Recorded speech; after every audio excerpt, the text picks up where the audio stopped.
Well, the good news is, and I think we can wait a few more minutes, but the good news is we're not taking action today, so we don't necessarily need a quorum.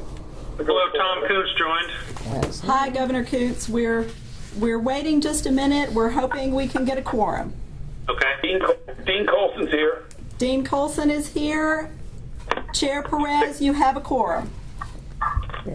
All right, let's give them a minute or two in case watches are slow. It's only 10:01, and then we'll be good. Let's just see what happens. Because I think we're going to go about 10 minutes, and then Governor Beard's going to need to start his meeting. So let's see if we can get him on the line first. I'm here. There he is. All right. Well, why don't we go ahead and get started then? It's 10:01. I'm going to go ahead and convene the Budget and Finance Committee meeting. And I want to thank everybody for calling in. If there are any members of the public or press on the call, welcome. You're welcome to be here. Welcome to listen on the meeting. However, if you have any questions or want to interject any comments, please reach out to the board's communications office after the call. Please don't get involved during the call. Also, if you would please remember to mute your phone. Do not put us on hold, as we will listen to your music if you do that. So if you have to do something else while we're on the call, just mute the phone. Please don't put it on hold. As all of you know, we were planning to meet at UCF today to hear presentations from universities on new fees. Our rules and regulations require that we at least convene to have that consideration in February. However, with legislative discussions heating up as they are on the budget, we felt that it was really more important for our university personnel, our presidents, and our own BOG staff and team to be on the Hill doing their job during the session, and we are going to postpone that committee discussion until our March meeting in Jacksonville. So that said, this will still keep our committee on schedule. We're planning to take final action on these proposals at the March meeting of the board. We'll just have our committee meeting in advance of the board meeting and dispose of them at that time. I do want to thank UCF for all of their efforts to get ready to host this meeting. They're very hospitable every time we ask. One of the blessings or curses of being in the middle of the state. Hopefully our change of plans has not upset any apple carts, and maybe they'll invite us back sometime in the future. That said, I just want to move into, since we do have a quorum, approving the meeting minutes from our November 9th, 2011 minutes. They were in the packet that was distributed. They're online. Is there a motion? Is there a motion to approve the minutes? Got a motion and a second. Any discussions, changes, or deletions to the minutes? All right, seeing none. Those in favor, please say aye. Aye. Aye. And opposed? And opposed. Great. We'll show the minutes approved from the November meeting. Item 3 on the agenda is a draft of our LBR guidelines for 2013-2014. I'm going to ask Tim Jones to run through the guidelines with you. What we're doing is trying to get an early start on reviewing our LBR guidelines. We'll have our final approval of those in March, but they've had to be tweaked a little bit to go with our strategic plan and a few other issues. So I'm going to ask Tim to run through them for us. And Tim, fire away. Thank you, Mr. Chair.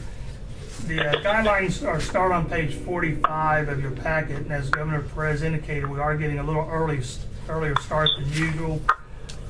Doesn't seem possibly to be talking about 2013-14 yet, but it is that time of the year. Primarily, there are 3 changes to the guidelines, at least in the operating section, and I'll back up just for a second. They are divided into the operating and fixed capital outlay sections, and Governor Beard will be discussing the fixed capital outlay changes during his committee shortly. So what's in your packet is a draft with strike-throughs and underlines. It is for information only, and we'll do final approval in March, as the chair mentioned. There's 3 primary changes. We have included the references to the new strategic plan adopted by the board. You'll see those throughout the guidelines. Then on page 45 at the bottom, you'll notice a change to the major gift matching program section. That program was suspended a year ago, so now we know what the final amount is that we have in unmatched funds, which is $285 million approximately. So we've included that in there in the guidelines. And then finally on page 47, underneath item 6, we've included a statement about including system non-recurring issues in the LBR. What we're finding over the last couple of years is that the legislature will give us a big pot of non-recurring dollars to replace recurring cuts. Those dollars aren't specified for any specific purpose, but they become just part of the general operations of the university. So we think we need to probably include those dollars in future LBRs as the legislature appropriates them. So if the committee or other board members or even universities have suggested changes, please let me know. We can get those changes into the final document before the March meeting. Governor Perez, that's all I have for this issue. Great, thanks, Tim. Any questions or issues with Tim? I think tweaks are meaningful, and we'll discuss them more thoroughly in March. But any immediate response? Hi, this is Tom Kuntz. Good to be on the call. I suspect you'll get to this, but as a newcomer on the major gift program, is that something we'll get into in more detail in March of what that means, that we have $285 million and what happens to that money? Sure, Tom, we'll certainly talk about that in March, and you'll be briefed. But it's essentially the Cortellis Matching Grant Program. There used to be a program in the state of Florida that if a donor gave a certain amount of funds, the state would match it with a matching gift. Unfortunately, for the last, 3 or 4 or 5 years, the state has not funded that portion, that matching portion of the gift. So there's a bunch of gifts sitting out there that need to be matched in that $280-some-odd million range that have accumulated through time. We stopped that. The state stopped that program last year. But certainly, we'll spend some time on it in the March meeting. We've got so many new board members, that's probably a good discussion. Tim, maybe we can have a little presentation on that? Yes, sir, we can do that. In March, great. Thank you. Any other questions or comments on the LBR guidelines? Okay, we'll take them up and consider them and approve them at the March meeting. While we're on the phone, Tim, could you, if you dare, give us a brief update on the status of the budget coming through Tallahassee, and let the record show it is 10:09, and this could change by 10:17 today. So, Tim, you want to give us a quick status? Yes, sir. Thank you, Governor Perez. Everyone should be receiving the high-level budget side-by-sides that we've been sending out, so I won't go over those in detail, but I'll just give you an update of where we are, as Governor Perez said. The House passed their budget on February 9th. Primarily, they included a $138 million base budget reduction. For tuition, they're recommending an 8% base undergraduate increase with the assumption that this board will approve a 7% tuition differential.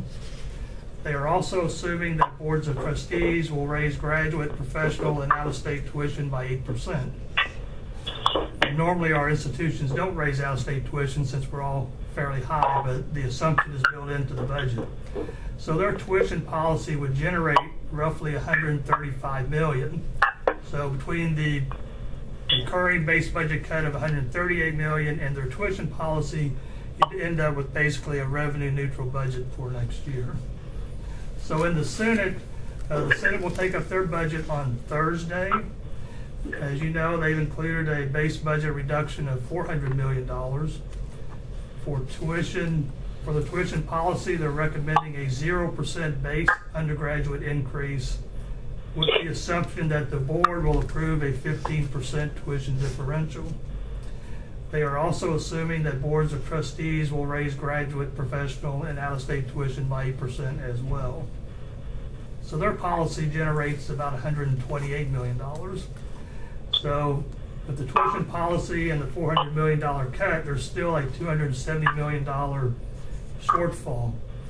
Now the Senate has suggested that universities can cover this from their fund balances. However, several of our universities will probably struggle to do this because their fund balances aren't very significant. And as we know, a big portion of fund balances are used to cover current and prior year cuts. They've also used these fund balances to save up for when the federal stimulus money went away last year. And, they were hoping that they could use those carry forward funds to stabilize their budgets until future tuition increases kicked in and the state budget stabilized. So some issues going on there with some fund balances on the Senate side. So assuming the Senate passes their budget on Thursday, conference could begin as early as this weekend, although it would be my guess that they wouldn't officially get started until next week because they'll have to name conferees and develop their allocations and so forth. But with session ending on March 9th, they will need to have the budget completed and printed on Tuesday, March 6th, which is 2 weeks from today. So that's a quick update of the budget, Mr. Chair, and I'll be glad to answer any questions. Mr. Chair, this is Tom Coons. Quick question. Go ahead.